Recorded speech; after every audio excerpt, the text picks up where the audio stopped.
Made it to Aruba, my very first time here, so that means we have a new airport to navigate. So of course I'm gonna give you the walkthrough, the step-by-step. And since it is my first time, I decided to do a VIP service with First Class Aruba. So I am gonna show you everything that they include in their service, and we're gonna give you a step-by-step. So let's go find them. Now, one very important tip and something you have to do before arriving is you have to go online and fill out the Aruba ED card. It costs $20 per person, and you can only submit it within 7 days of your trip. And you're going to enter your passport information and flight details. And then once it's approved, you'll get a confirmation. And then most airlines are going to ask you to upload it to their app before you can get your boarding pass.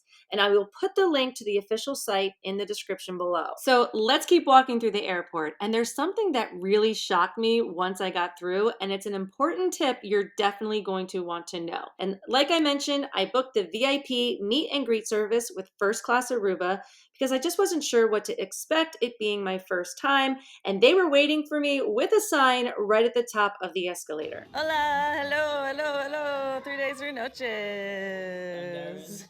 Darren? Yes, Nice how to are meet you? you. Now, the main reason to book this service is that you get to skip all of the lines, both at immigration and customs. Now, I arrived on Labor Day, so the airport was really quiet, but he told me that if you arrive on a weekend or during holidays, the lines can get packed. And because they don't have e-gates, everything here is still manual and very basic, which means it can take a long time to get through. But even if you're navigating the airport on your own, don't worry, it's still very easy to navigate. It's just like most international airports where you're first going to go through immigrations, followed by customs. Now, I wasn't able to film at certain checkpoints because they are very strict about where you can record, but the process is very straightforward. At immigration, they're going to stamp your passport, which was very exciting because I got my first Aruba stamp. Then at customs, you just place your bags on a conveyor belt and they go straight through. And since I was with the VIP service, I was prioritized and I was through the entire airport, I think in about 5 minutes.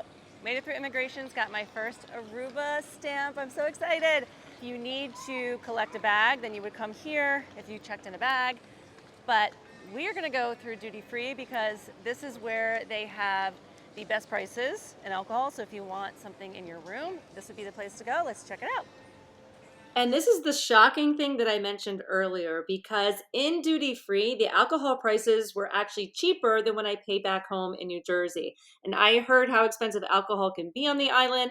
And since the first part of my stay, I was not going to be at an all inclusive, I knew drinks were going to be pricey. So I grabbed 2 bottles of vodka for only $30. This is what I'm gonna get, and it's only 21 bucks. This is actually the same price that it is back home. Patron, it's like a big bottle. The price is the same, even a little bit less. Grey Goose is only $38. Am I reading this right? Okay. Everyone says it's so expensive. They have wines. Yeah. From there, we headed outside to meet my private transportation, which I booked separately through First Class Aruba. This is an additional service that you can add on to the meet and greet package. And if you are interested in booking, I'll have all of the details linked in the description below. Now, most people rent a car when they come to Aruba, which is a great option, especially if you plan to explore the island. But I did not do this because it was going to be a quick trip and I knew I would not have the time to get out and about. So I will include some rental car agency recommendations in the description.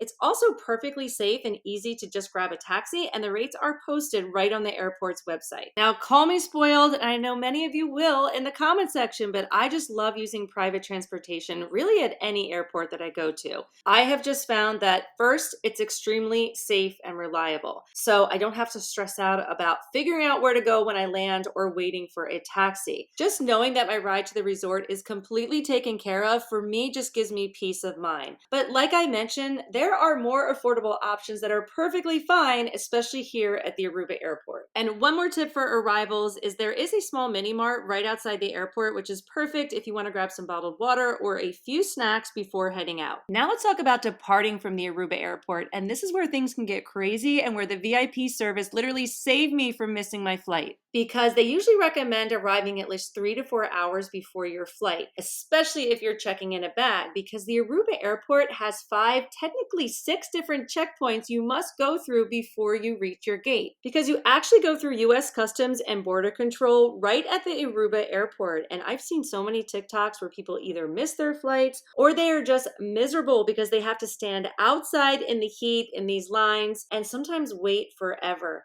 And this is exactly why the VIP service can make such a huge difference, because you go straight to the front of the line at every single checkpoint. So these are the different checkpoints. And if you are checking in a bag, there are several more. Another great reason to do a carry-on only. So your first stop is the airline counter if you need to check a bag or get your boarding pass. Then you're going to head to the first security screening, where your carry-on items and personal belongings go through the x-ray machines, just like any other airport. And then you're going to go through Aruba immigration. Now from there, if you checked a bag, you need to pick it back up. And I know this step is very unique to Aruba, because you're going to go through the US pre-clearance process now. So here you're going to go through US Customs and Border Protection pre-clearance, and that's where you're going to complete the exact same passport and immigration check that you would normally do when landing in the US. So if you have global entry, there is a separate, much faster line here that can save you a lot of time. And then finally, you'll go through one last security screening before heading to your gate, and they do have TSA pre-check lines here, which can make this step go a lot faster. Now, supposedly, the Aruba airport is phasing out one of these checkpoints on the US side, so that should definitely help a little bit.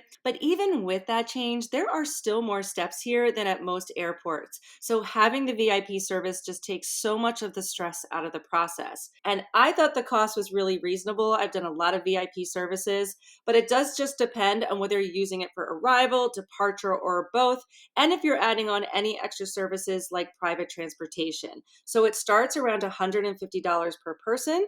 And if you are interested in booking this with First Class Aruba, I will put the link in the description below. And the VIP service takes you all the way to your gate, which I thought was a really nice touch.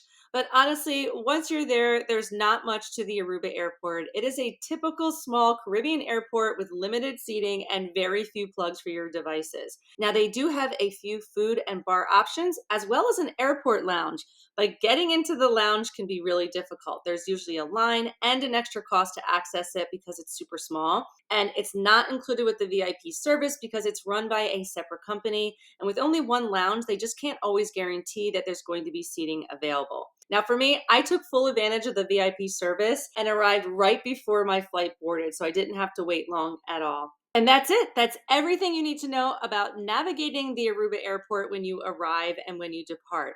I will also put all of the links to my Aruba content in the description below. But if you do have any other questions or want to share your own experiences and tips, please leave them in the comments. I do try to respond to all comments and questions. And keep following me at 3 Days and Tres Noches, where I bring you honest resort reviews, travel tips, and information about the destinations that I go to, and show you can have an amazing vacation in a really short amount of time. You can also find me on Instagram and TikTok.